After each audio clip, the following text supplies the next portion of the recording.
Mga ng SE. And then, 2020, ito naman, panibagong history na naman. Ano nangyari dyan?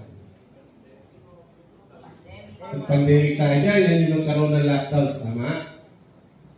So, noong time na yan, nagkaroon ng pagkakataon na para ma-sustain yung negosyo. So, karapatan naman ng company na i-balance niya. So, nagkaroon ng redundancy layoff due to pandemic. So, later on, upon discussion, yung redundancy na yan, matatake natin yan, bakit nagkakaroon ng ganyan.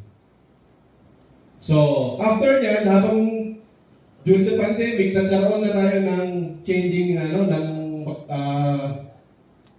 pagpalit ng CBA, which is no 2022. Our 12 CBA, 40 years na si mga ng SE. And then, 2020, ito naman, panibagong history na naman. Ano nangyari dyan? Pandemic tayo dyan, yan yung nagkaroon ng lockdowns, tama?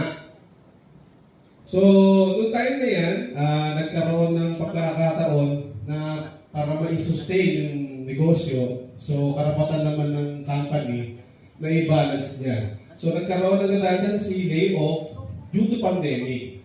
So, later on, upon discussion, yung redundancy na yan, matatake natin yan, bakit nagkakaroon ng ganyan. So, after yan, habang during the pandemic, nagkaroon na tayo ng changing, ng pagpalit ng CBA, which is no 2022. Our 12 CBA, 40 years na si